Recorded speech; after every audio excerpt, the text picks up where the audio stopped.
야, 우리 아빠가 누군지 알아? 이 회사 회장이야! 강남 대기업 로비 재벌 2세가 60대 경비원을 거칠게 밀쳤습니다. 상무님도 절차를 지켜주셔야 합니다. 절차, 줄!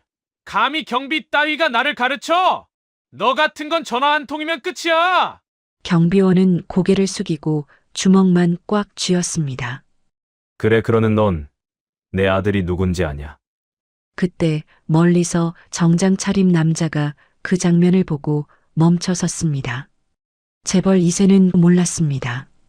그날 로비의 갑질이 딱 한 달 뒤 자기 인생을 통째로 뒤집을 줄은요.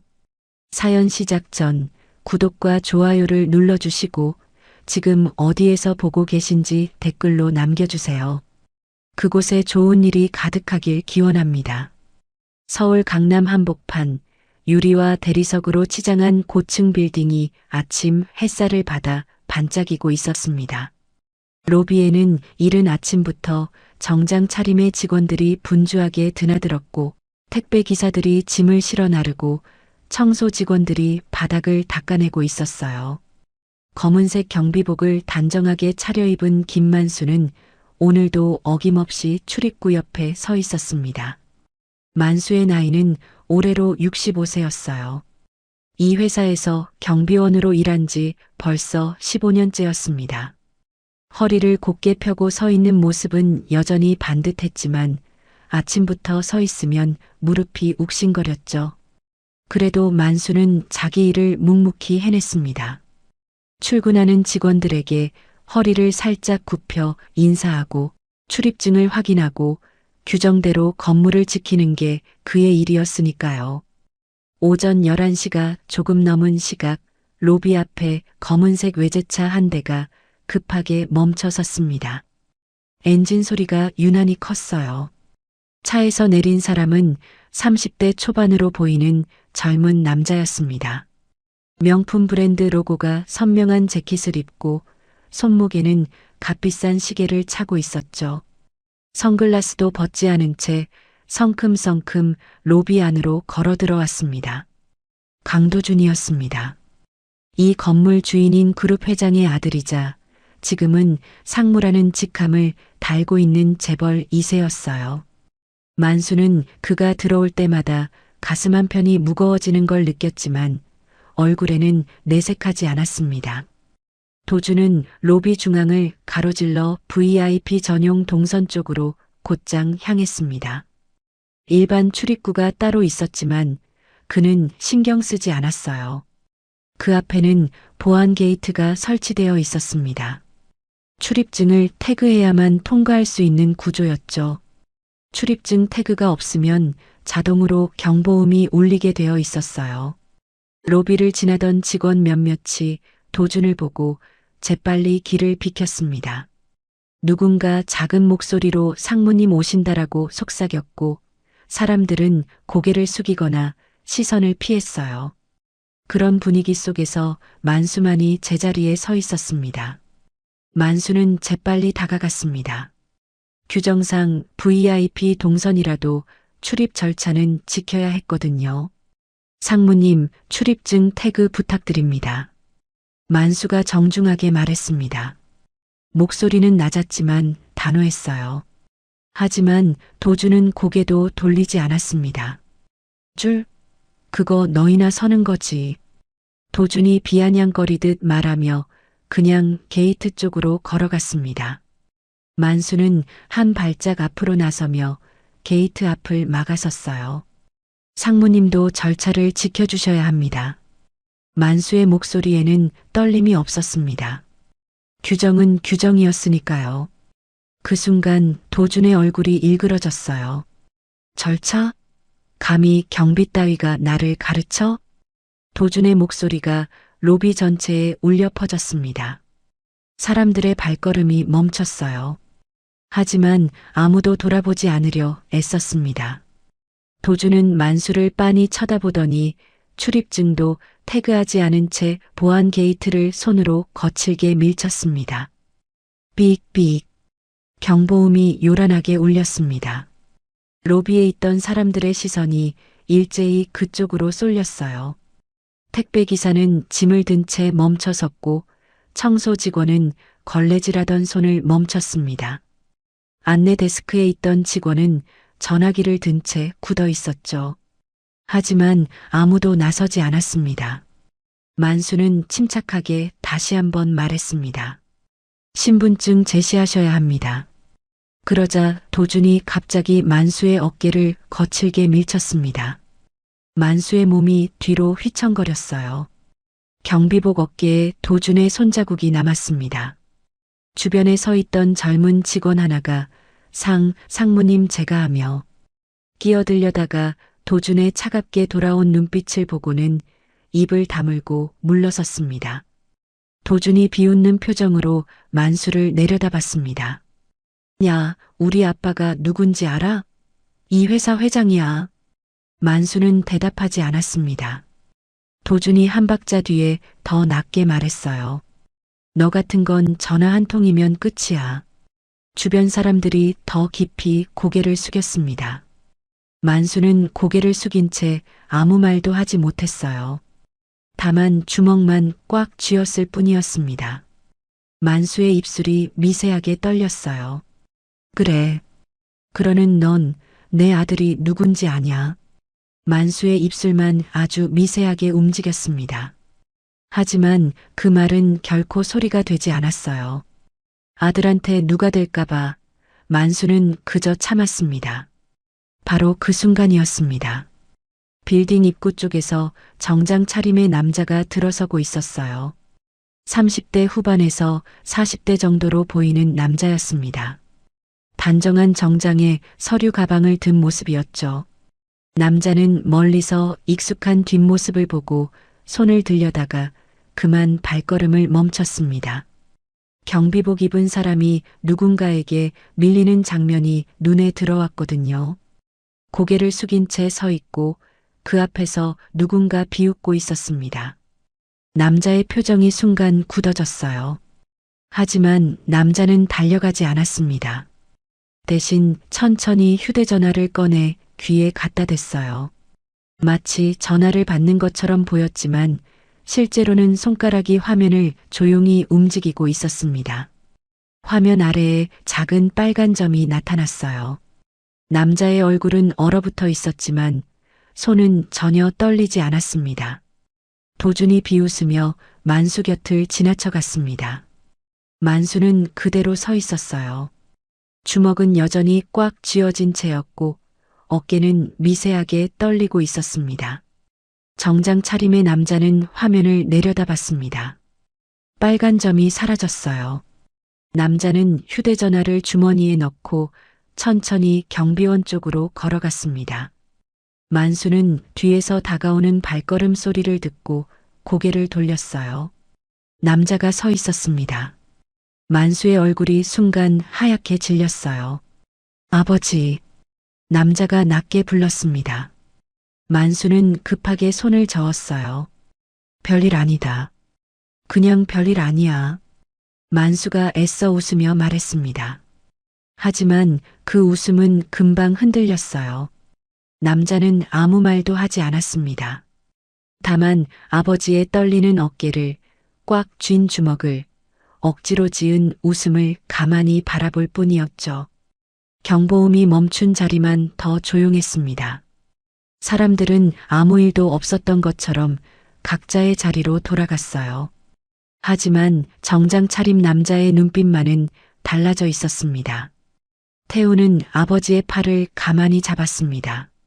만수가 뿌리치려 했지만 태훈의 손에는 힘이 들어가 있었어요. 식사하러 가요. 태훈이 낮게 말했습니다. 만수는 더 이상 거절하지 못하고 고개를 끄덕였어요. 두 사람은 건물에서 멀지 않은 조용한 식당으로 들어갔습니다. 점심시간이 막 지난 시각이라 손님이 많지 않았어요. 구석자리에 앉아 주인 아주머니가 물을 가져다 주었습니다. 태우는 메뉴판을 펼치려다 손을 걷었어요. 손끝이 아주 잠깐 떨렸지만 그는 아무 일 없다는 듯 손바닥을 무릎에 눌러두었습니다. 된장찌개 2개요. 태훈이 메뉴판도 보지 않고 주문했어요. 아버지가 좋아하는 메뉴였습니다. 밥상이 나왔지만 만수는 젓가락만 만지작거렸습니다. 집어들었다가 내려놓고 다시 집었다가 또 내려놓았어요. 태훈은 물컵을 집어들었는데 손이 미세하게 떨렸습니다. 태훈이 수저를 내려놓는 소리만 조용한 식당에 울렸어요. 주방에서는 국 끓는 소리가 희미하게 들렸고 옆 테이블에서는 텔레비전 소리가 작게 흘러나왔지만 두 사람 사이는 무거운 침묵으로 가득했습니다. 한참이 지났습니다. 태훈이 먼저 입을 열었어요. 아버지, 혼자서 계속 참아오신 거예요? 태훈의 목소리는 낮았지만 그 안에 담긴 무게는 무거웠습니다. 만수는 시선을 피하며 젓가락으로 반찬만 건드렸어요. 그냥 넘어가자. 별일 아니야. 만수가 작게 말했습니다. 하지만 태훈은 포기하지 않았어요. 만수는 태훈 쪽을 슬쩍 쳐다봤습니다. 아들의 얼굴에는 참고 있는 뭔가가 역력했어요. 오늘은 안 된다. 만수는 속으로 그렇게 생각하며 고개를 다시 숙였습니다. 그런데 태훈이 계속 기다리고 있었습니다. 아무 말도 하지 않은 채 그저 아버지를 바라보고 있었어요. 만수는 결국 입을 열 수밖에 없었습니다. 네가 검사라서 더 조심했지. 만수의 목소리가 떨렸습니다. 내 발목 잡힐까봐. 태훈의 숨이 멎었습니다. 턱 근육이 꿈틀거렸지만 태훈은 입술을 꽉 다물었어요. 아버지가 왜 참아왔는지, 왜 말하지 않았는지 이제야 알 것 같았습니다. 태훈은 물컵을 내려놓고 두 손을 무릎 위에 가지런히 올려놓았어요. 주먹을 쥐면 떨릴 것 같아서였습니다. 만수의 머릿속에는 지난 시간들이 스쳐 지나갔습니다. 3개월 전이었습니다. 쿵 하고 화분이 깨졌고 흙 냄새가 로비에 확 퍼졌어요. 도주는 뒤도 안 돌아보고 엘리베이터를 탔고 만수는 무릎을 바닥에 붙인 채 파편을 주었습니다. 새벽까지요. 작은 유리 조각 하나까지 놓치지 않으려 손전등을 켜가며 바닥을 훑쳤습니다. 6개월 전에는 더 심했습니다. 커피가 책상 모서리를 타고 뚝뚝 떨어졌어요. 키보드 사이로 스며드는 소리가 유난히 크게 들렸습니다. 이거 치워. 도주는 그 말만 던지고 나갔고 만수는 아무 말 없이 걸레를 가져왔어요. 서류에 번진 커피 얼룩은 지워지지 않았지만 만수는 그날도 아무에게도 말하지 않았습니다. 1년 전 일은 더 또렷했습니다. 만수 동료의 출입증은 다음 날부터 먹히지 않았어요. 유리문 앞에서 멈춘 동료가 뒤를 돌아봤는데 만수는 시선을 피했습니다. 대체 가능한 사람 많아. 도준의 말이었다고 했어요. 그 동료는 다음 주부터 로비에 나타나지 않았습니다. 태우는 아버지가 말없이 앉아있는 모습을 보다가 뭔가 이상함을 느꼈습니다. 아버지의 손등에 멍이 들어 있었어요. 연한 보라색으로 번진 자국이었습니다. 태우는 아버지 손을 가만히 바라봤어요. 이것도 그때? 태훈이 아버지 손을 가리키며 물었습니다. 만수는 급히 손을 내리며 둘러댔어요. 부딪혀서 그래. 별거 아니야. 하지만 만수의 눈빛이 흔들렸습니다. 태훈은 더 묻지 않았어요. 알 수 있었습니다. 태훈은 젓가락을 집었다가 다시 내려놓았어요. 만수가 작게 한숨을 쉬며 말을 이었습니다. 손주 학원비도 있고 내 어머니 병원비도 있고 그냥 참으면 되는 일이었어. 만수의 목소리는 점점 작아졌습니다. 태우는 감정을 억누르며 물었어요. 목소리가 떨리지 않게 조심스럽게 입을 열었습니다. 회사 이름이 뭐예요? 태훈의 목소리에는 다급함이 묻어났습니다. 만수는 고개를 저었어요. 괜히 너까지 엮이면 안 된다. 그냥 잊어라. 만수가 손을 저으며 제지했습니다. 태우는 더 묻지 않았어요. 질문이 하나 더 나오면 목소리가 달라질 것 같아서였습니다. 태우는 천천히 숨을 고르며 수저를 집었습니다. 밥 한 숟가락을 뜨려다가 그대로 밥그릇에 내려놓았어요. 그날 저녁 태우는 집으로 돌아왔습니다.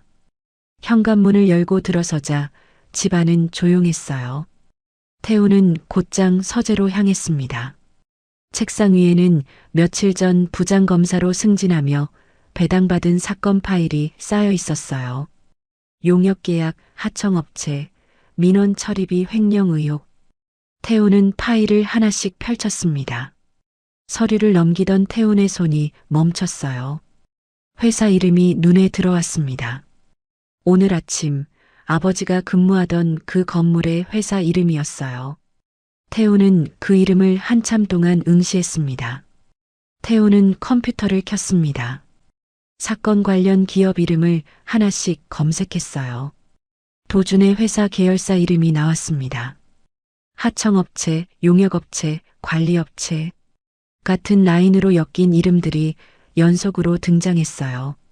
태우는 화면을 가만히 응시하며 마우스를 천천히 움직였습니다. 클릭할 때마다 새로운 연결고리가 나타났어요. 태우는 책상 위에 파일을 다시 쌓아두고 창밖을 바라봤습니다.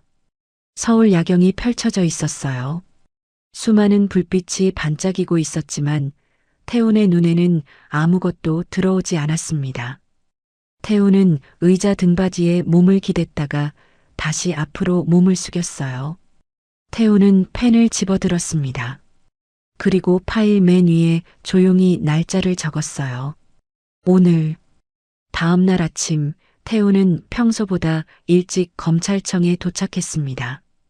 회의실 문을 열자 팀원들이 이미 자리에 앉아 있었어요. 책상 위에는 두툼한 파일들이 쌓여 있었고 노트북 화면에는 복잡한 도표가 띄워져 있었습니다. 태우는 자리에 앉으며 파일 하나를 펼쳤어요. 이번 사건 개요부터 다시 정리하겠습니다. 태훈이 차분하게 말문을 열었습니다. 용역 및 하청 계약 관련 민원 처리비 횡령 의혹입니다. 건물 운영 과정에서 발생한 비용 처리 과정에 문제가 있다는 제보가 들어왔어요. 후배 검사 한 명이 자료를 넘기며 보고를 이어갔습니다. 이 회사 최근 민원이 폭주했는데 전부 묻혔어요. 용역비로 처리됐다는 내부 제보가 있습니다. 태우는 서류를 천천히 넘겼습니다. 숫자들이 빼곡하게 적혀 있었어요. 용역비, 관리비, 인건비.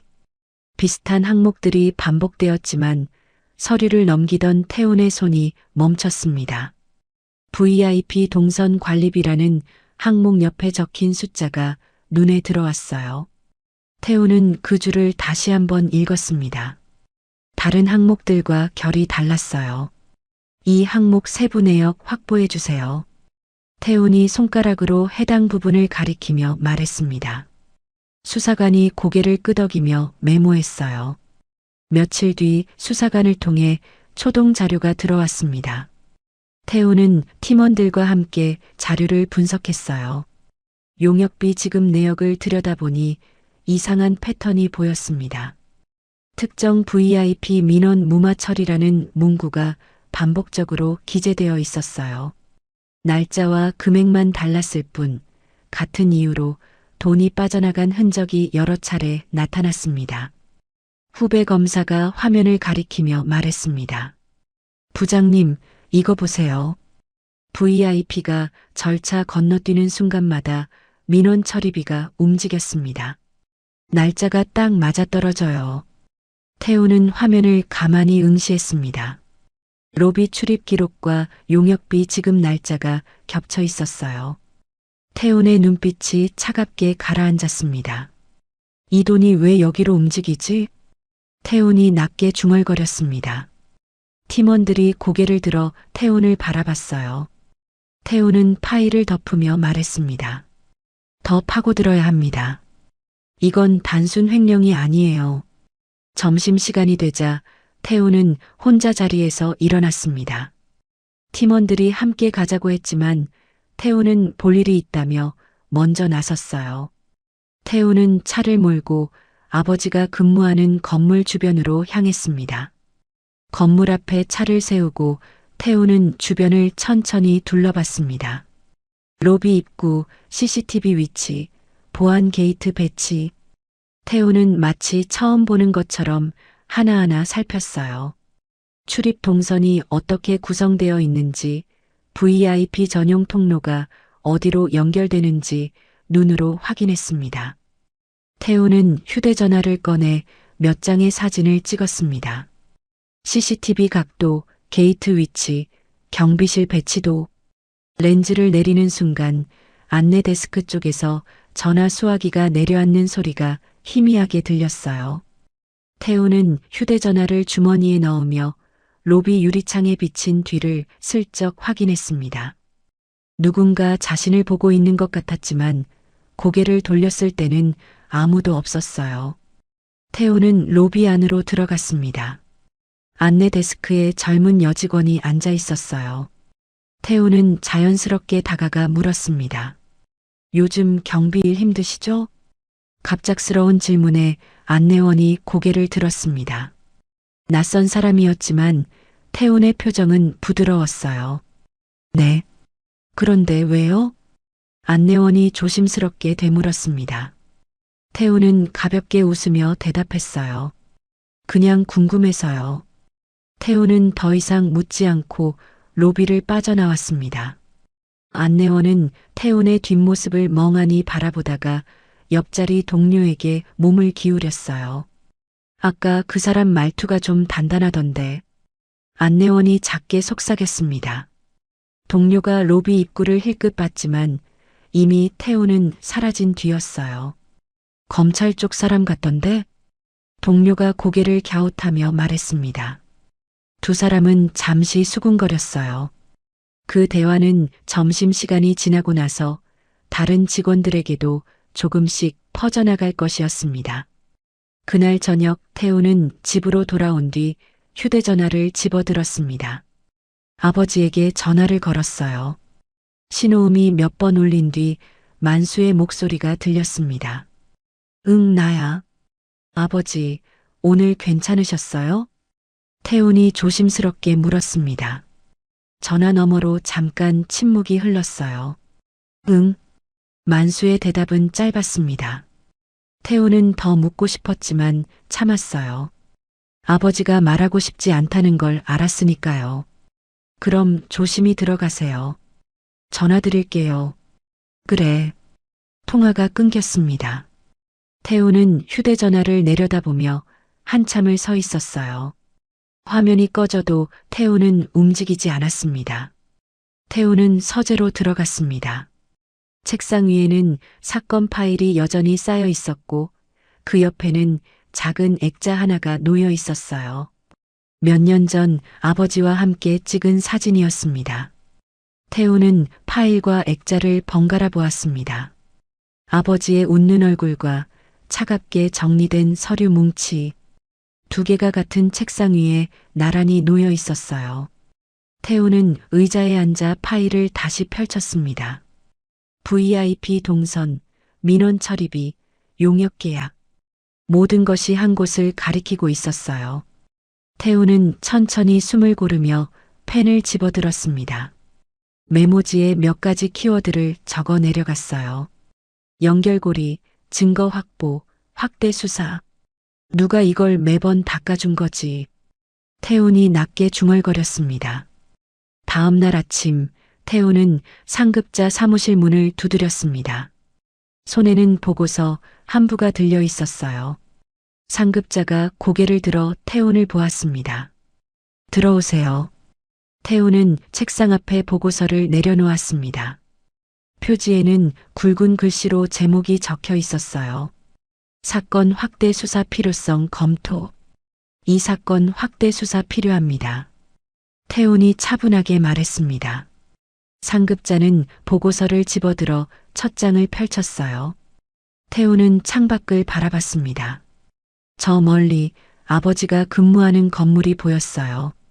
그 보고서 한 장이 누군가의 오후를 흔들기 시작할 것이었습니다.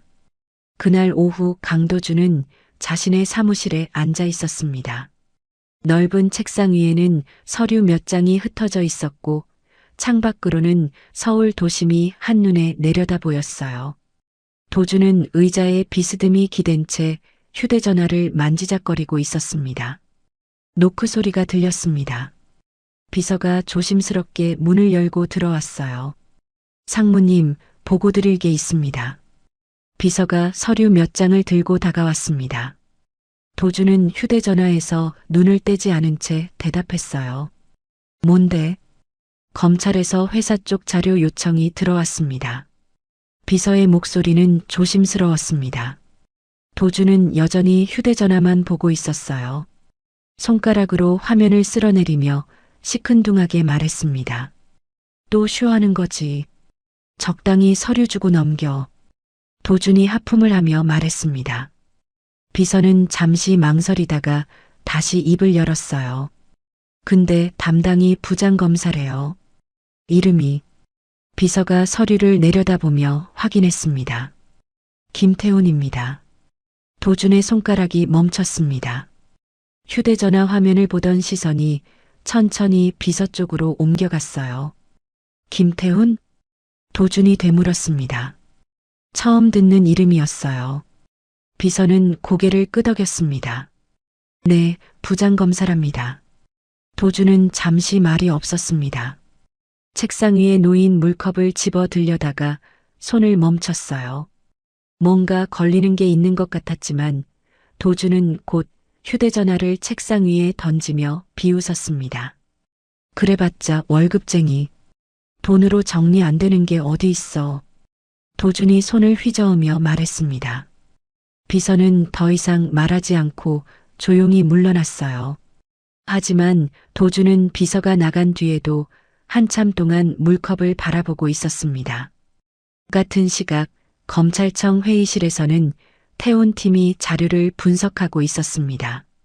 책상 위에는 용역 계약서, 입출금 내역, 결제 라인 서류들이 펼쳐져 있었어요. 후배 검사 한 명이 서류를 넘기다가 고개를 들었습니다.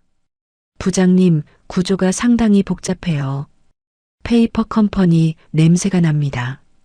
후배가 화면을 가리키며 말했습니다. 태우는 고개를 끄덕이며 자료를 살폈어요. 계약서상의 업체 이름들이 서로 얽혀 있었습니다. 같은 주소지, 비슷한 사업자 번호, 연결된 대표자. 모든 게 의심스러웠어요. 일단 확보 가능한 건 전부 요청하세요. 태훈이 차분하게 지시했습니다. 팀원들이 고개를 끄덕이며 각자 자리로 돌아갔어요. 이틀 뒤 회사 법무팀 변호사가 검찰청을 찾아왔습니다. 정장을 단정하게 차려입은 중년 남자였어요. 변호사는 태훈의 사무실로 안내받았습니다. 부장검사님, 이번 자료 요청은 과도한 것 아닙니까? 변호사가 서류 뭉치를 책상 위에 올려놓으며 말했습니다. 목소리에는 항의하는 톤이 섞여 있었어요. 태훈은 변호사를 가만히 바라보다가 짧게 대답했습니다. 법적 절차입니다. 태훈의 목소리는 낮았지만 단호했습니다. 변호사는 넥타이를 한번 만지더니 숨을 삼켰어요. 뭔가 더 말하려다가 태훈의 표정을 보고는 입을 다물었습니다. 태훈은 서류를 펼치지도 않았어요. 그저 가만히 변호사를 바라보고 있었죠. 추가로 필요한 자료는 공문으로 발송하겠습니다. 태훈이 덧붙였습니다. 변호사는 더 이상 할 말이 없다는 듯 서류를 집어들고 자리에서 일어났어요. 나가면서 한 번 뒤를 돌아봤지만 태훈은 이미 다른 서류를 펼치고 있었습니다. 변호사는 회사로 돌아가자마자 보고했습니다. 저 검사 만만찮습니다. 회유는 통하지 않을 것 같습니다. 법무팀장이 고개를 끄덕이며 전화기를 집어들었어요. 곧 회장 비서실로 연결되었습니다. 그날 저녁 도준의 휴대전화가 울렸습니다. 회장 비서실에서 걸려온 전화였어요. 도준은 통화 버튼을 눌렀습니다. 상무님, 회장님께서 조용히 처리하라 하셨습니다. 비서실 직원의 목소리는 차가웠습니다. 도주는 짜증스럽게 대답했어요. 알았어. 통화가 끊어졌습니다. 도주는 휴대전화를 책상 위에 던졌어요. 화면이 책상에 부딪히며 둔탁한 소리가 났습니다. 한편 회사 로비에서는 만수가 평소처럼 근무하고 있었습니다. 그런데 오늘은 뭔가 달랐어요. 로비를 지나던 직원 하나가 걸음을 멈추더니 만수의 명찰을 다시 쳐다봤습니다. 누군가는 만수를 보고 작은 목소리로 수군거렸고 누군가는 눈을 피했어요. 안내 데스크 쪽에서는 전화 통화 소리가 낮게 들렸습니다. 점심시간이 되자 동료 경비원 하나가 만수에게 다가왔습니다. 형님 아들 검사라며? 동료가 조심스럽게 물었습니다. 만수는 고개를 끄덕였어요. 그래. 혹시 회사 건드는 거 아냐? 요즘 법무팀이 난리래. 동료의 목소리는 낮았지만 그 안에 담긴 의미는 무거웠습니다. 만수의 얼굴이 굳어졌어요. 그럴 리 없어. 만수가 짧게 대답했습니다. 하지만 가슴 한편이 무거워졌어요. 동료는 더 이상 묻지 않고 자리를 떴습니다. 만수는 혼자 서서 로비를 바라봤습니다. 오가는 사람들의 시선이 예전과 달랐어요. 그날 저녁 만수는 집으로 돌아가는 길에 휴대전화를 꺼냈습니다. 한참을 망설이다가 태훈에게 전화를 걸었어요. 신호음이 몇 번 울린 뒤 태훈의 목소리가 들렸습니다. 네, 아버지. 태훈아. 만수의 목소리가 떨렸습니다. 네가 혹시 회사 일로 뭐 하는 거 아니지? 만수가 조심스럽게 물었습니다. 전화 너머로 잠깐 침묵이 흘렀어요. 태훈은 천천히 대답했습니다. 걱정 마세요, 아버지. 태훈의 목소리는 차분했습니다. 하지만 걱정 마세요라는 말끝이 이상하게 또렷했어요. 만수는 그 또렷함이 무엇을 의미하는지 느꼈습니다. 그래. 조심해라. 통화가 끊어졌습니다. 만수는 휴대전화를 주머니에 넣고 한참을 서 있었어요. 지하철역 입구에서 사람들이 오가고 있었지만 만수의 눈에는 아무것도 들어오지 않았습니다. 같은 시각 태우는 사무실 창밖을 바라보고 있었습니다. 서울 야경이 펼쳐져 있었어요. 태우는 책상 위에 놓인 파일을 내려다봤습니다. 그날 밤 누군가가 만수의 이름을 처음으로 기록하기 시작했습니다. 다음 날 오후 강 회장은 아들을 본관 사무실로 불렀습니다. 회장의 나이는 올해로 62세였어요. 넓은 사무실 안은 조용했고 창밖으로는 서울 도심이 내려다 보였습니다. 도준이 문을 열고 들어서자 회장은 의자에 앉은 채 고개도 돌리지 않았어요. 앉아. 회장이 짧게 말했습니다. 도준은 아버지 앞 의자에 앉았어요. 회장은 손에 든 서류를 책상 위에 내려놓으며 차갑게 물었습니다. 검찰이 움직인다는데 네가 뭐 했어? 도준은 잠시 망설이다가 대답했습니다. 별거 아닙니다. 용역비 문제래요. 도준이 손을 흔들며 가볍게 넘기려 했습니다. 하지만 회장의 표정은 굳어 있었어요. 이번엔 부장검사야. 함부로 보지 마. 회장의 목소리는 낮았지만 무게가 실려 있었습니다. 도준은 고개를 끄덕였지만 여전히 대수롭지 않다는 표정이었어요. 회장은 한숨을 쉬며 창밖을 바라봤습니다. 같은 시각 회사 법무팀은 태훈 주변을 탐문하기 시작했습니다. 태훈과 같은 기수인 한 검사가 로비스트와 점심 식사 자리에서 만났어요. 고급 레스토랑이었습니다. 로비스트가 조심스럽게 물었어요. 김태훈 부장검사, 어떤 스타일입니까? 동기검사는 물을 한 모금 마시고 대답했습니다. 태훈이는 절차형이라 회유 안 먹힐 겁니다. 로비스트의 얼굴이 굳어졌어요. 동기검사는 더 이상 말하지 않고 자리에서 일어났습니다. 그날 오후 회사 로비에서는 용역 관리자가 만수에게 다가왔습니다. 평소에는 인사만 나누던 사람이었어요. 관리자가 만수 옆에 서며 낮은 목소리로 말했습니다. 김경비님, 잠깐 얘기 좀 할까요? 만수는 고개를 끄덕이며 조용한 곳으로 따라갔습니다. 관리자는 주변을 한번 둘러보고 나서 입을 열었어요. 아드님 검사시라면서요? 관리자의 목소리는 부드러웠지만 그 안에는 뭔가 다른 의미가 담겨 있었습니다. 만수는 잠시 말이 없었어요. 그렇습니다. 만수가 짧게 대답했습니다. 관리자는 고개를 끄덕이며 말을 이었어요. 요즘 회사가 좀 민감해요. 괜히 문제 커지면 경비 쪽도 정리 들어갈 수 있거든요. 관리자가 잠시 멈췄다가 덧붙였습니다. 다음 주 근무표도 곧 나오고요.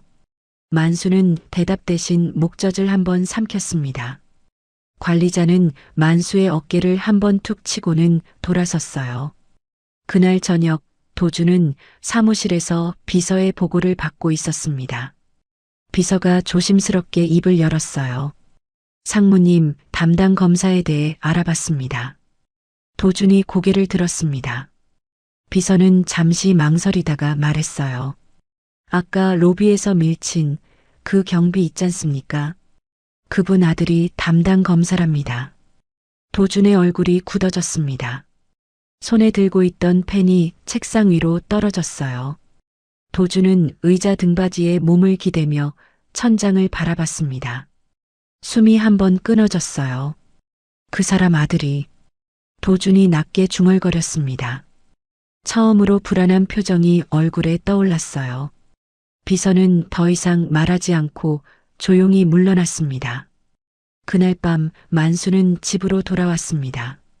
아내가 저녁상을 차렸지만 만수는 밥그릇 앞에 앉아만 있었어요. 밥그릇을 바라보기만 했습니다. 숟가락을 들었다가 다시 내려놓았어요. 아내가 걱정스럽게 물었습니다. 왜 그래요? 어디 안 좋아요? 만수는 고개를 저었습니다. 아니야. 괜찮아. 하지만 만수의 얼굴은 창백했어요. 식탁 위에 국그릇에서 김이 모락모락 피어올랐지만 만수는 손도 대지 않았습니다. 그때 휴대전화가 울렸습니다. 태훈이었어요. 만수는 전화를 받았습니다. 아버지, 저녁 드셨어요? 태훈의 목소리는 평소와 같았습니다. 만수는 애써 밝은 목소리로 대답했어요. 응, 먹고 있어. 괜찮으세요? 목소리가 이상한데요. 태훈이 물었습니다. 만수는 급히 대답했어요. 나 괜찮다.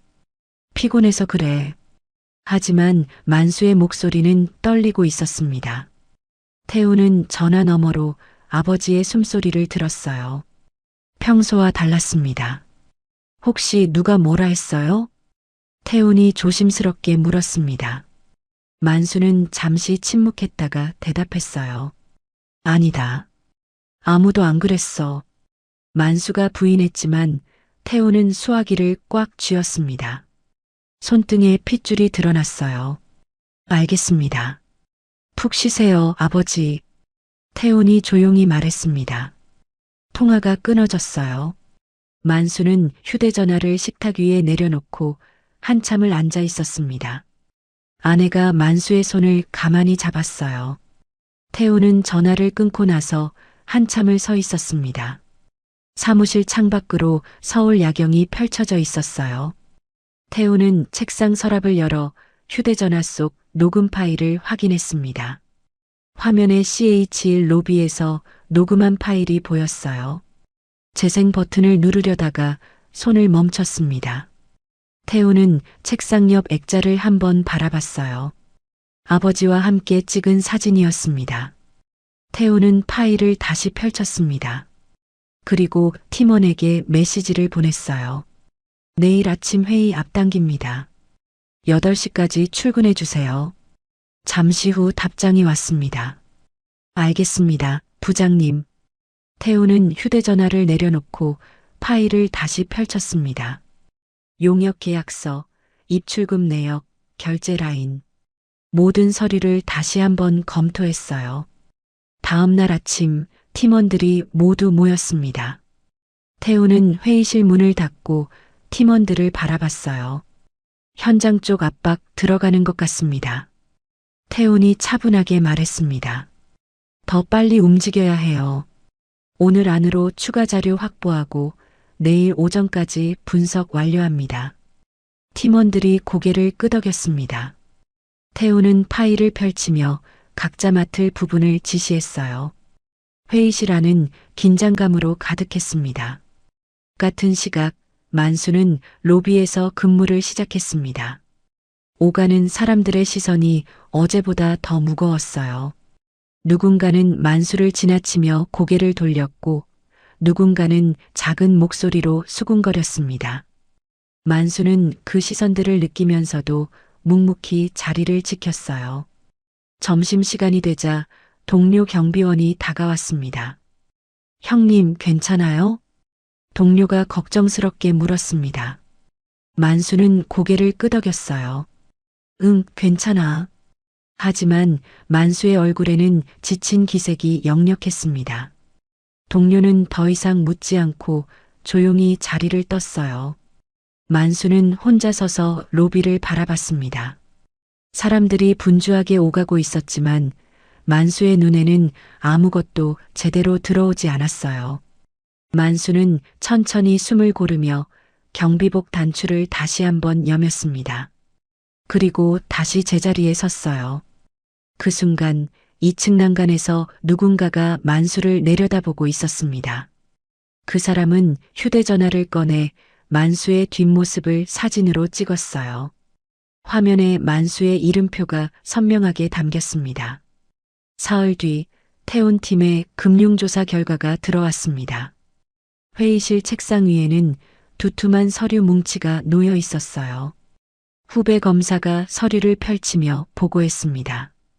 부장님, 용역비 명목으로 나간 돈이 페이퍼 컴퍼니 3곳을 거쳐서 개인 계좌로 입금됐습니다. 태우는 서류를 천천히 넘겼습니다. 화면에 띄워진 도표에는 복잡한 돈의 흐름이 표시되어 있었어요. 한 곳에서 시작된 돈이 여러 곳을 거쳐 최종적으로 몇 개의 계좌로 모이고 있었습니다. 계좌 명의는 확인됐습니까? 태훈이 물었습니다. 후배 검사가 고개를 끄덕였어요. 일부는 도준 상무 측근, 일부는 비서실 직원 명의입니다. 태훈은 펜을 집어들고 메모를 시작했습니다. 각 계좌의 입금 날짜와 금액을 정리했어요. 패턴이 보이기 시작했습니다. 그날 오후 태훈의 사무실로 우편물 하나가 도착했습니다. 발신인 란이 비어 있었어요. 태훈은 봉투를 빛에 비춰 내용물을 확인했습니다. USB 하나와 종이 한 장이 들어있는 게 보였어요. 태훈은 조심스럽게 봉투를 열었습니다. 짧은 메모가 함께 들어있었어요. 이거 몇 년째 비서실에서 직접 관리하는 구조예요. 더 이상 못 보고 있겠습니다. 태훈은 USB를 손바닥 위에 올려놓고 한참 바라봤습니다. 손끝이 한번 멈칫하더니 수사용 노트북 전원을 조용히 켰어요. 화면이 켜지는 동안 태훈은 USB를 돌려보며 확인했습니다. 외관에 특이한 점은 없었어요. 태훈은 USB를 꽂았습니다. 파일이 열렸어요. 결제 문서, 메일 내역, 승인 라인이 빼곡하게 정리되어 있었습니다. 태훈의 눈빛이 달라졌어요. 팀원들 모두 회의실로 모여주세요. 태훈이 내선 전화를 걸었습니다. 잠시 후 팀원들이 모두 회의실로 모였어요. 태훈은 화면에 자료를 띄웠습니다. 내부 제보가 들어왔습니다. 태훈이 말했습니다. 화면에는 도준의 결제 서명이 찍힌 문서가 보였어요. 그 위에는 회장 비서실 승인 라인이 표시되어 있었습니다. 또 다른 파일에는 민원 무마 지시 메일이 담겨 있었어요. 이제 개인 일탈로 못 빠져나가겠네요. 후배 검사가 말했습니다. 태훈은 고개를 끄덕였어요. 회장 비서실까지 연결됩니다. 구조적 문제입니다. 태훈이 다른 파일을 열었습니다. 회장이 비서실에 보낸 메시지가 나타났어요. 그건 비서실에서 정리해라는 짧은 문장이었습니다. 태훈은 화면을 확대했어요. 발신 IP 주소 보세요. 회장 집무실 네트워크입니다.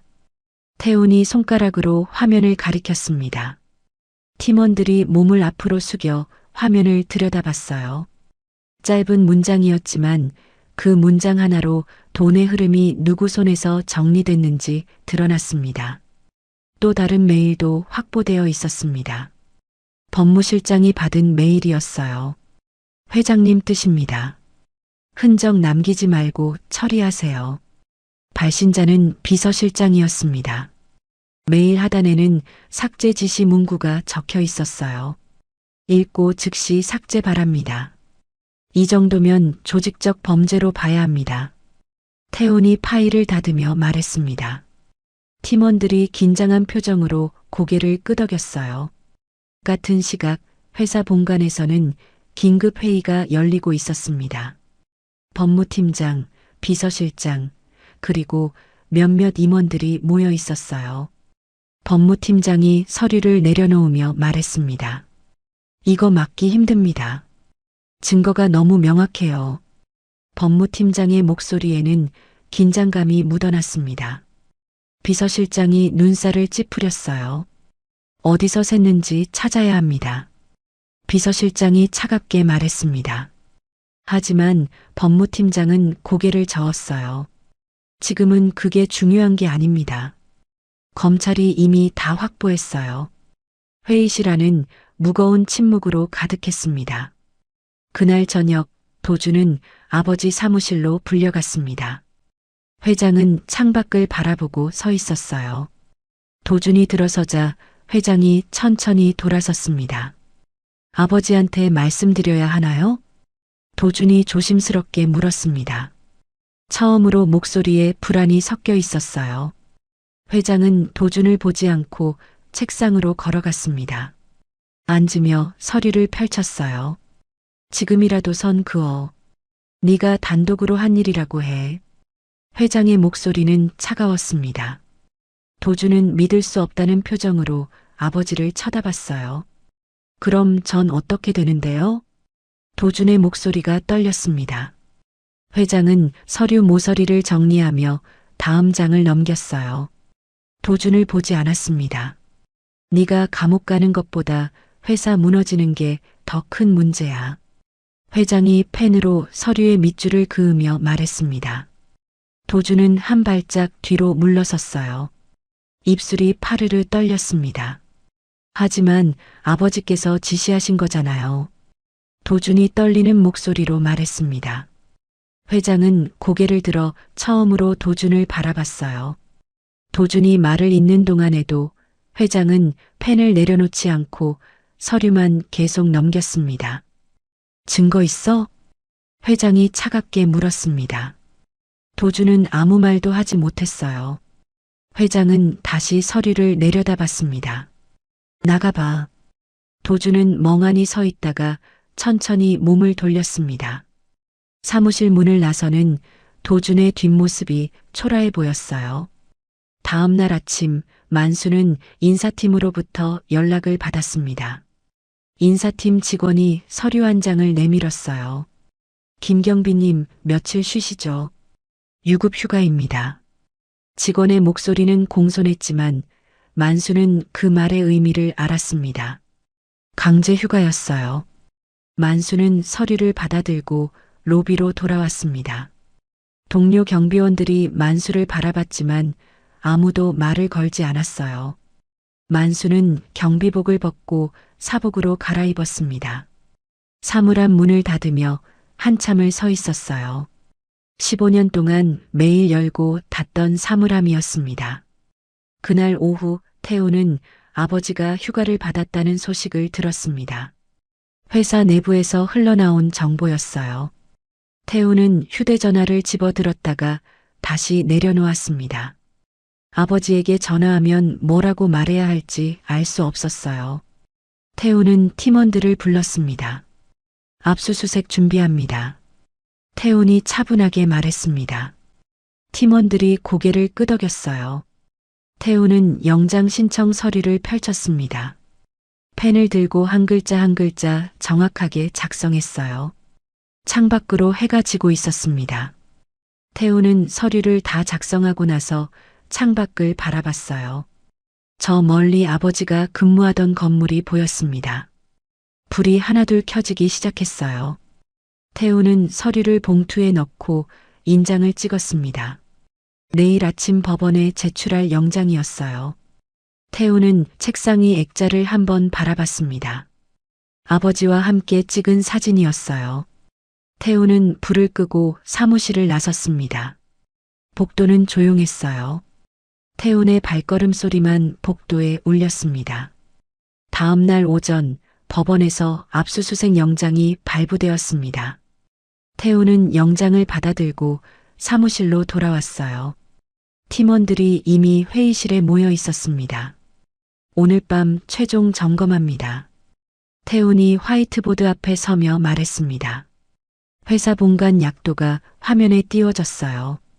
태훈은 펜을 들고 각 층별 수색 범위를 표시했습니다. 1팀은 비서실, 2팀은 법무팀, 3팀은 재무팀입니다. 내일 새벽 6시 집결, 6시 30분 진입합니다. 태훈이 하나씩 지시했습니다. 팀원들이 메모하며 고개를 끄덕였어요. 회의는 밤 늦게까지 이어졌습니다. 같은 시각, 도주는 급하게 변호사 사무실로 향했습니다. 고급 빌딩 꼭대기 층에 있는 법률사무소였어요. 변호사는 도준을 맞으며 자리를 권했습니다. 이거 막을 방법 없어요? 도준이 다급하게 물었습니다. 변호사는 잠시 침묵하다가 고개를 저었어요. 영장 나왔으면 끝입니다. 이제 대응 준비를 해야죠. 변호사가 차분하게 말했습니다. 도준의 얼굴이 창백해졌어요. 손으로 얼굴을 감싸며 의자에 깊숙이 몸을 묻었습니다. 그날 밤 회사 본관에서는 비상등만 켜진 채 조용했습니다. 하지만 몇몇 사무실에는 불이 켜져 있었어요. 비서실 직원 몇 명이 서류를 상자에 담고 있었습니다. 파쇄기 소리가 복도에 울렸고 뜯긴 종이에서 잉크 냄새가 확 퍼졌습니다. 복도 끝 조명이 꺼졌다 켜졌다 했어요. 그 순간 태훈의 휴대전화에 메시지가 도착했습니다. 익명 발신이었어요. 지금 증거 인멸 중이에요. 서류 파쇄하고 있습니다. 태훈은 즉시 담당 수사관에게 전화를 걸었습니다. 지금 회사 본관, 불 켜진 층 확인해 주세요. 잠시 후 수사관의 답이 돌아왔습니다. 7층 비서실과 9층 법무팀에 불이 켜져 있습니다. 태훈은 고개를 끄덕이며 팀원들에게 연락했어요. 시간 당깁니다. 새벽 5시 집결로 변경합니다. 태훈이 짧게 지시했습니다. 팀원들에게서 확인 메시지가 연달아 도착했어요. 새벽 5시 30분 검찰 수사팀은 회사 본관 앞에 도착했습니다. 여러 대의 차량이 주차장에 멈춰 섰어요. 태훈이 먼저 차에서 내렸습니다. 이른 새벽이라 건물 주변은 조용했어요. 태훈은 팀원들과 함께 본관 입구로 걸어갔습니다. 로비 경비실을 지나칠 때 태훈의 발걸음이 잠깐 멈췄어요. 경비실 안에는 낯선 경비원이 앉아 있었습니다. 아버지의 자리였어요. 태훈은 잠시 그 자리를 응시하다가 다시 걸음을 옮겼습니다. 엘리베이터가 도착했습니다.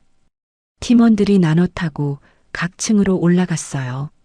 태훈은 비서실이 있는 층으로 향했습니다. 엘리베이터 문이 열리자 비서실장이 서 있었습니다. 태훈은 영장을 내보였어요.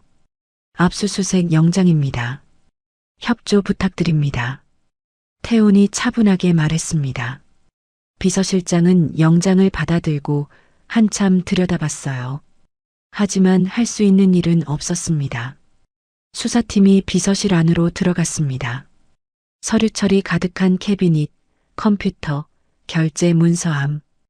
팀원들이 체계적으로 움직이며 증거를 확보하기 시작했어요. 카메라 플래시가 터지고 봉인 스티커가 붙여졌습니다. 그때 복도에서 급한 발걸음 소리가 들렸습니다. 도준이었어요.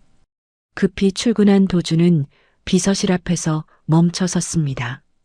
수사팀이 서류 상자를 들고 나오고 있었어요. 태훈이 비서실 문을 나서다가 도준과 눈이 마주쳤습니다. 두 사람은 처음으로 마주보고 섰어요. 복도는 조용했습니다. 태훈이 먼저 입을 열었습니다. 강도준 상무님이시죠? 태훈의 목소리는 차분했습니다. 도준은 아무 말도 하지 못했어요. 얼굴이 하얗게 질렸습니다. 확인할 게 있습니다. 태훈이 짧게 말했습니다. 도준은 한 걸음 뒤로 물러섰어요. 목소리가 떨렸습니다. 변호사 오기 전엔 말 안 합니다. 도준이 겨우 말했습니다. 태훈은 고개를 끄덕였어요. 그러세요. 태훈이 담담하게 대답하고 다시 비서실 안으로 들어갔습니다. 도준은 그 자리에 멍하니 서 있었어요. 복도 끝에서 누군가가 도준을 불렀지만 도준은 듣지 못하는 것 같았습니다. 압수수색은 오전 내내 이어졌습니다. 비서실뿐만 아니라 법무팀, 재무팀, 도준의 사무실까지 모두 수색 대상이었어요. 서류 상자가 하나둘 복도에 쌓였습니다. 컴퓨터 본체도 봉인되어 옮겨졌어요. 정오가 되자 수색이 마무리되었습니다. 태우는 압수 목록을 작성하며 비서실장에게 확인을 받았어요. 비서실장은 서명하면서 한숨을 쉬었습니다. 끝났습니다. 협조해 주셔서 감사합니다. 태훈이 공손하게 말했습니다. 수사팀이 상자들을 들고 엘리베이터로 향했어요. 본관 밖에는 어느새 기자들이 몰려 있었습니다. 카메라와 마이크를 든 기자들이 입구를 에워싸고 있었어요.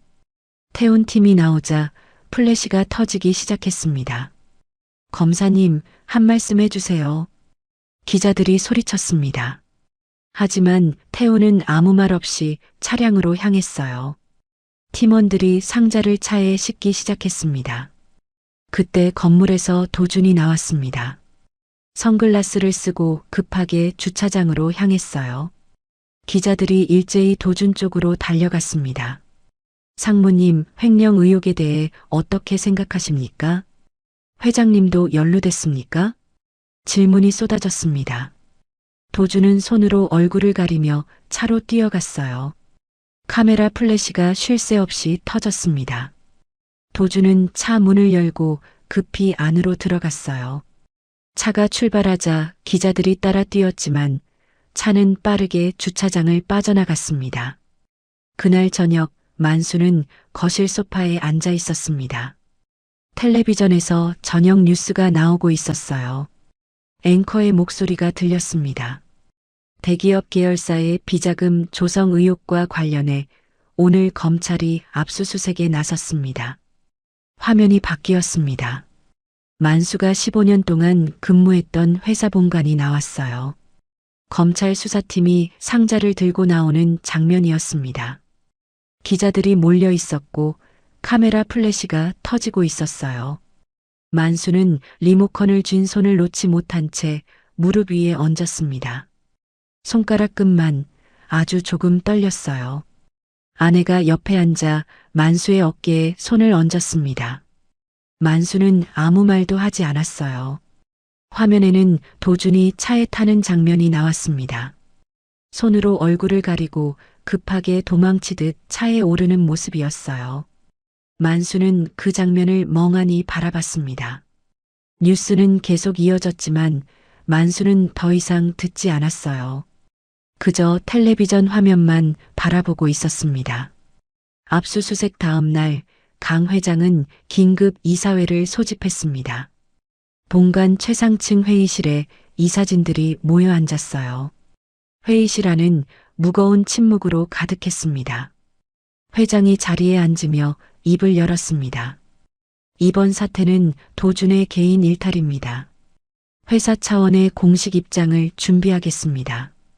회장의 목소리는 단호했습니다. 이 사진 몇몇이 서로 눈빛을 주고받았어요. 한 이사가 조심스럽게 손을 들었습니다.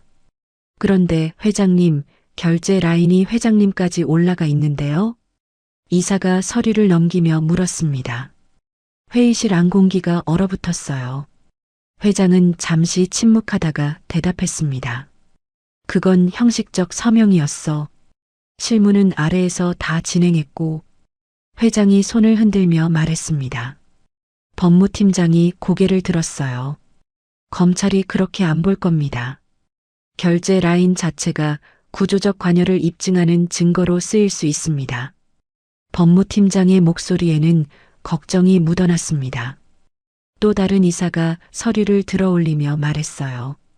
형식이라면 왜 비서실 승인 라인이 매번 같은 날짜에 찍힙니까?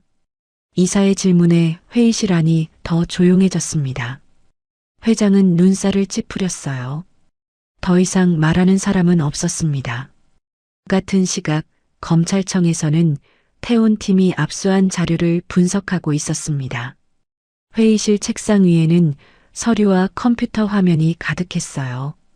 후배 검사가 자료를 정리하며 보고했습니다. 부장님, 회사 측에서 도준만 잘라내려는 움직임 보여요. 언론 플레이도 시작했습니다. 후배 검사가 뉴스 기사를 화면에 띄웠습니다.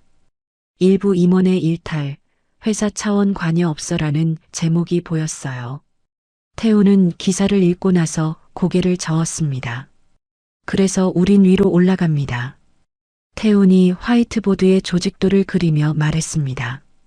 결제 구조, 돈의 최종 도착지, 승인 라인 전부 추적합니다. 개인 일탈이 아니라 구조적 범죄라는 걸 명확히 입증해야 해요. 태우는 압수 목록을 펼쳤습니다. 맨 위에 적힌 비서실 공용 서버에 동그라미를 쳤어요. 팀원들이 고개를 끄덕이며 각자 맡은 부분을 정리하기 시작했습니다. 그날 오후 회사 법무팀 변호사가 도준을 찾아왔습니다. 도준의 사무실이 아닌 외부 카페에서 만났어요. 변호사는 주변을 한번 둘러보고 나서 낮은 목소리로 말했습니다. 상무님, 회사에서 제안이 있습니다. 변호사가 서류 봉투를 꺼내 도준 쪽으로 밀어놓았습니다. 손끝으로 한번 톡 두드렸어요. 상무님이 전부 뒤집어 쓰시면 합의금을 챙겨드리겠습니다. 금액은 이 안에 있습니다. 도준은 봉투를 보지 않았습니다. 손을 테이블 위에 가만히 놓은 채 변호사를 바라봤어요. 저 혼자 왜요? 도준의 목소리는 낮았지만 떨리고 있었습니다. 변호사는 잠시 말이 없다가 대답했어요. 회사를 살려야 상무님 미래도 있습니다. 변호사가 일어서며 봉투를 한 번 더 도준 쪽으로 밀었습니다. 도준은 봉투를 보지 않았어요. 변호사가 나간 뒤에도 도준은 한참을 그 자리에 앉아 있었습니다. 그날 저녁 도준은 아버지 사무실로 찾아갔습니다. 회장은 서류를 보고 있었어요. 도준이 문을 열고 들어서자 회장이 고개를 들었습니다. 아버지. 도준이 책상 앞에 섰습니다. 처음으로 목소리에 단호함이 섞여 있었어요. 저한테 이거 시키신 거잖아요. 왜 저만 뒤집어 써야 합니까? 도준이 떨리는 목소리로 말했습니다. 회장은 펜을 내려놓고 도준을 바라봤어요. 네가 들어가. 회장이 짧게 말했습니다. 회사만 살아. 회장이 다시 서류를 펼치며 말했어요. 말은 내가 맞춘다. 도준은 한 걸음 앞으로 다가섰습니다. 그럼 아버지는요? 아버지도 같이 책임지실 건가요? 도준이 물었습니다. 회장은 대답하지 않았어요. 도준은 아버지를 한참 바라보다가 천천히 몸을 돌렸습니다. 사무실 문을 나서는 도준의 뒷모습이 흔들렸어요. 같은 시각 만수는 집 거실에 앉아 있었습니다. 휴대전화를 손에 들고 한참을 망설이다가 태훈에게 전화를 걸었어요. 신호음이 몇 번 울린 뒤 태훈의 목소리가 들렸습니다. 네, 아버지. 태훈아. 만수의 목소리가 떨렸습니다. 네가 하는 일이 맞는 거냐? 만수가 조심스럽게 물었습니다. 전화 너머로 잠깐 침묵이 흘렀어요. 태훈은 천천히 대답했습니다. 네, 아버지. 태훈의 목소리는 차분했습니다. 아버지가 그 로비에서 참아낸 그 한 번이 오늘 제 손에 영장을 쥐게 했습니다. 태훈이 말했습니다. 만수는 잠깐 말을 잇지 못했어요. 숨을 한 번 들이마셨는데 목젖이 울컥 올라갔습니다.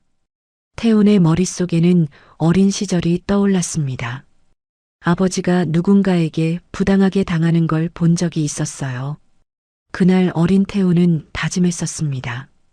힘이 아니라 법이 사람을 지켜야 한다고. 그래서 검사가 되었고 지금 이 자리에 서 있었어요. 만수는 수화기 쪽으로 고개를 숙인 채 짧게 말했습니다. 수고해라. 만수의 목소리가 떨렸습니다. 통화가 끊어졌어요. 만수는 휴대전화를 무릎 위에 올려놓고 한참을 앉아 있었습니다. 아내가 옆에 앉아 만수의 손을 잡았어요. 만수의 손은 차갑게 식어 있었습니다. 태우는 전화를 끊고 나서 창밖을 바라봤습니다. 검찰청 건물 창밖으로 서울 야경이 펼쳐져 있었어요. 태우는 책상 위 서류를 다시 펼쳤습니다. 결제 라인, 승인 구조, 자금 흐름. 모든 것이 한 곳을 가리키고 있었어요. 태우는 펜을 들어 메모를 시작했습니다. 다음 단계 수사 계획이었어요. 개인이 아닌 구조를 무너뜨려야 했습니다. 회의실 불빛만 밤늦게까지 켜져 있었습니다. 태우는 팀원들과 함께 자료를 계속 검토했어요. 컴퓨터 화면에는 복잡한 조직도와 자금 흐름이 표시되어 있었습니다. 내일 아침 회의 때 종합보고서 완성해야 합니다. 태훈이 팀원들에게 말했습니다. 팀원들이 고개를 끄덕이며 각자 자리로 돌아갔어요. 키보드 치는 소리만 회의실에 울렸습니다. 밤은 깊어갔지만 검찰청 한쪽 건물에는 여전히 불이 켜져 있었습니다. 태우는 창밖을 한번 보고 나서 다시 서류로 시선을 돌렸어요. 끝까지 가야 했습니다. 일주일 뒤 검찰은 공식 기자회견을 열었습니다. 검찰청 브리핑룸에는 기자들이 가득 모여 있었어요. 카메라 플래시가 쉴 새 없이 터졌습니다. 태훈이 단상에 섰어요. 마이크 위 빨간 불이 켜졌고 태훈은 종이를 넘기는 손끝을 한번 눌러 멈췄습니다. 강도준 상무, 강 회장, 그리고 관련 임원 전원을 기소했습니다. 태훈이 차분하게 발표했습니다. 기자들 사이에서 웅성거림이 일었어요. 이번 사건은 개인 일탈이 아닌 조직적 범죄로 판단했습니다. 비자금 조성과 민원 무마가 회사 구조 안에서 체계적으로 이루어졌습니다. 태훈이 서류를 넘기며 설명했습니다. 질문이 쏟아졌지만 태훈은 정해진 내용만 답했어요. 사흘 뒤 법원은 도준에 대한 구속영장을 발부했습니다. 도준은 법정에서 호송차로 옮겨졌어요. 수갑을 찬 채 고개를 숙이고 걸었습니다. 기자들이 우르르 몰려들었어요. 왜 나만이에요? 아버지는. 도준이 호송차에 오르며 외쳤습니다. 목소리가 떨렸어요. 경찰이 도준을 차 안으로 밀어넣었고 문이 닫혔습니다. 호송차가 출발하자 기자들이 뒤를 쫓았어요. 같은 날 오후 회장은 변호사 사무실에 앉아 있었습니다. 창밖을 바라보는 회장의 얼굴은 수척해 보였어요. 변호사가 서류를 펼치며 조심스럽게 말했습니다. 회장님, 이건 집행유예도 힘듭니다. 증거가 너무 명확합니다. 변호사의 목소리는 낮았습니다. 회장은 아무 대답도 하지 않았어요. 그저 창밖만 바라보고 있었습니다. 다음 날 증권거래소 전광판에 회사 주가가 떴습니다. 빨간색 숫자가 계속 아래로 내려갔어요. 거래소 직원들이 모니터를 보며 수군거렸습니다. 휴대전화 알림음이 여기저기서 울렸어요. 상장 폐지 위기라는 속보가 쏟아졌습니다. 협력업체와 하청업체에서 제보가 쇄도했습니다. 검찰청 민원실 전화가 쉴 새 없이 울렸어요. 수사관들이 받아 적는 소리와 통화 대기음이 복도에 가득했습니다. 종이컵에 담긴 커피가 책상마다 놓여 있었어요. 이제 우리도 목소리 낼 수 있습니다. 그동안 당한 것들 다 말하고 싶어요. 한 협력업체 대표가 제보 전화에서 말했습니다. 수사관이 받아 적는 손이 바빠졌어요. 휴가가 끝난 뒤 만수는 다시 회사로 복귀했습니다. 로비에서 평소처럼 근무하고 있었어요. 하지만 지나가는 사람들의 시선이 예전과 달랐습니다. 누군가는 만수를 보고 작은 목소리로 수군거렸어요. 김경비 아들이 우릴 잡았네. 복도를 지나가던 직원이 동료에게 속삭였습니다. 만수는 그 소리를 들었지만 아무 말도 하지 않았어요. 고개를 숙인 채 자리를 지켰습니다. 점심시간이 되자 동료 경비원 한 명이 조용히 만수에게 다가왔습니다. 나이 지긋한 경비원이었어요. 형님, 동료가 낮은 목소리로 불렀습니다. 만수가 고개를 들었어요. 고생 많으셨습니다. 동료가 진심 어린 목소리로 말했습니다. 만수는 아무 말 없이 고개를 끄덕였어요. 동료는 만수의 어깨를 한번 툭 치고 자리를 떴습니다. 그날 저녁 태우는 사무실에서 최종 의견서를 작성하고 있었습니다. 컴퓨터 화면에는 문서가 떠 있었어요. 이 사건은 개인 일탈이 아닌 구조적 범죄입니다. 회사 조직 전체가 불법 행위에 관여했으며 책임은 구조적으로 추궁되어야 합니다. 태훈이 한 글자씩 입력했습니다. 문서를 저장하고 인쇄했어요. 서류를 봉투에 넣고 인장을 찍었습니다. 한 달 뒤 법정에서 1심 선고가 열렸습니다. 방청석은 사람들로 가득 찼어요. 기자들, 피해자들, 관계자들이 자리를 메웠습니다. 만수도 방청석 뒤편에 조용히 앉아 있었어요. 재판장이 입장했습니다. 사람들이 일어섰다가 다시 앉았어요. 검사석에는 태훈이 앉아 있었습니다. 태훈은 방청석을 보지 않으려 애썼어요. 피고인 강도준에게 실형을 선고합니다. 재판장의 목소리가 법정에 울렸습니다. 도준은 고개를 떨구었어요. 어깨가 미세하게 떨렸습니다. 피고인 강 회장에게 징역형과 집행유예, 거액의 벌금을 선고합니다. 재판장이 계속 판결문을 읽었습니다. 회장은 무표정한 얼굴로 앉아 있었어요. 하지만 손은 떨리고 있었습니다. 추가로 피고인 강 회장의 회장직 상실 및 경영권 박탈을 명합니다. 재판장의 선고가 이어졌습니다. 방청석에서 웅성거림이 일었어요. 회장의 얼굴이 굳어졌습니다. 선고가 끝나고 사람들이 법정을 빠져나갔습니다. 만수는 천천히 자리에서 일어났어요. 복도로 나오자 사람들이 분주하게 오가고 있었습니다. 태훈도 검사실에서 나와 복도를 걷고 있었습니다. 서류 가방을 든 채 엘리베이터 쪽으로 향했어요. 그때 멀리서 만수가 보였습니다. 두 사람의 시선이 잠깐 마주쳤습니다. 태훈은 걸음을 멈췄어요. 만수도 제자리에 섰습니다. 사람들이 두 사람 사이를 지나갔지만 두 사람은 움직이지 않았어요. 만수가 먼저 다가왔습니다. 태훈은 고개를 숙였어요. 만수가 태훈 앞에 섰습니다. 수고했다. 만수가 짧게 말했습니다. 목소리는 낮았지만 단단했어요. 태훈은 더 깊게 고개를 숙였습니다. 죄송합니다, 아버지. 태훈이 작게 말했습니다. 만수는 아들의 어깨를 한번 툭 치고는 돌아섰어요. 천천히 복도를 걸어가는 만수의 뒷모습이 보였습니다.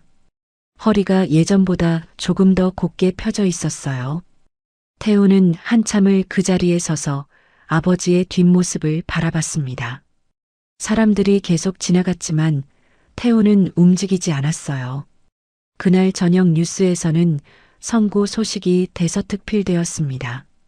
대기업 계열사 비자금 사건, 1심에서 실형과 집행유예 선고, 회장 경영권 박탈, 앵커의 목소리가 울렸습니다. 화면에는 법원 앞 모습이 나왔어요. 기자들이 몰려 있었고 호송차가 떠나는 장면이 보였습니다. 금융당국은 특별감사에 착수했으며 상장 폐지 여부도 검토 중입니다. 뉴스가 계속 이어졌습니다. 회사 전경이 화면에 나왔어요. 한때 화려했던 건물은 이제 달라 보였습니다. 만수는 집 거실에서 뉴스를 보고 있었습니다. 리모컨을 들어 채널을 돌리려다가 손이 잠깐 멈췄어요. 화면에는 회사 로비가 비치고 있었습니다. 만수는 천천히 텔레비전을 껐습니다. 거실이 조용해졌습니다. 만수는 창밖을 바라봤어요. 저 멀리 회사 건물의 불빛이 보였습니다. 만수는 한참을 그 불빛을 바라보고 있었어요. 2심 선고를 앞둔 어느 날 도준의 변호사가 구치소 접견실을 찾았습니다. 도준은 수감복을 입은 채 변호사 앞에 앉았어요. 얼굴은 수척해져 있었습니다. 상무님, 피해자 앞에서 사죄하시면 양형에 도움이 될 겁니다. 변호사가 조심스럽게 말했습니다. 도준은 고개를 저었어요. 경비한테 왜 내가? 도준이 퉁명스럽게 대답했습니다. 변호사는 한숨을 쉬며 서류를 펼쳤어요. 안 하시면 형량이 더 늘어날 수 있습니다. 2심 재판부는 피해자 의견을 중요하게 봅니다. 변호사의 목소리는 단호했습니다. 도준은 창밖을 바라보며 한참을 말이 없었어요. 며칠 뒤 태훈에게 연락이 왔습니다. 도준 측에서 만수 앞 사죄 자리를 요청했다는 내용이었어요. 태훈은 아버지에게 전화를 걸었습니다. 아버지, 도준 측에서 사과하고 싶다고 합니다. 태훈이 조심스럽게 말했습니다. 전화 너머로 만수의 침묵이 이어졌어요. 받고 싶지 않습니다. 만수가 짧게 대답했습니다. 태훈은 잠시 망설이다가 다시 입을 열었어요. 한 번만 받아주세요, 아버지. 이게 마지막 일 겁니다. 태훈의 목소리는 차분했습니다. 만수는 한참을 말이 없다가 천천히 대답했어요. 알겠다. 일주일 뒤 조용한 접견실에서 만남이 이루어졌습니다. 만수는 의자에 앉아 문을 바라보고 있었어요. 태훈은 옆방에서 대기하고 있었습니다. 문이 열렸습니다. 도준이 교도관과 함께 들어왔어요. 수감복을 입은 도준의 모습은 초라해 보였습니다. 도준은 만수를 보고도 시선을 제대로 마주치지 못했어요. 교도관이 나가고 문이 닫혔습니다. 만수는 담담하게 앉아 있었습니다. 도준은 의자에 앉으며 손을 무릎 위에 올려놓았어요. 침묵이 흘렀습니다. 도준이 입을 열었습니다. 제가 잘못했습니다. 목소리는 작았고 형식적으로 들렸습니다. 말끝이 미세하게 떨렸어요. 도준은 물 한 모금 달라고 하려다가 입을 다물었습니다. 손가락으로 테이블 모서리를 긁는 소리가 작게 났어요. 만수는 아무 말 없이 듣고만 있었습니다. 침묵이 길어졌습니다. 벽식의 초침 소리만 접견실에 울렸어요. 도준은 손을 꽉 쥐었다가 폈다가 반복했습니다. 됐죠? 도준이 고개를 들며 물었습니다. 사과했으니까 이제 선처해 주는 거죠? 도준의 목소리에는 조급함이 섞여 있었습니다. 만수는 처음으로 입을 열었어요. 선처는 내가 하는 게 아니야. 만수의 목소리는 낮고 차분했습니다. 법이 하는 거지. 도준의 얼굴이 굳어졌습니다. 만수는 도준을 가만히 바라봤어요. 잠시 침묵이 흘렀습니다. 넌 아직도 절차를 모르는구나. 만수가 조용히 말했습니다. 도준은 아무 말도 하지 못했어요. 만수는 천천히 자리에서 일어났습니다. 그날 로비에서 절차를 지켰어야 했어. 만수가 덧붙였습니다. 도주는 고개를 숙였어요. 그래도 이제라도 알았으니 다행입니다. 만수가 뒤돌아보지 않고 말했습니다. 의자를 밀어넣고 문 쪽으로 걸어갔어요. 문 앞에서 만수의 발걸음이 잠깐 멈췄습니다. 하지만 뒤돌아보지 않았어요. 만수는 조용히 문을 열고 밖으로 나갔습니다. 복도에서 태훈이 기다리고 있었습니다. 만수가 나오자 태훈이 다가왔어요. 이제 됐다. 만수가 짧게 말했습니다. 태훈은 아버지를 바라보다가 천천히 말했어요. 아버지. 태훈이 불렀습니다. 만수가 고개를 돌렸어요. 이제는 고개 숙이지 마세요. 태훈의 목소리는 차분했지만 단단했습니다. 만수는 아무 말 없이 고개를 끄덕였어요. 두 사람은 나란히 복도를 걸어나갔습니다. 만수의 걸음은 천천히 이어졌고 태훈은 아버지 옆에서 같은 속도로 걸었어요.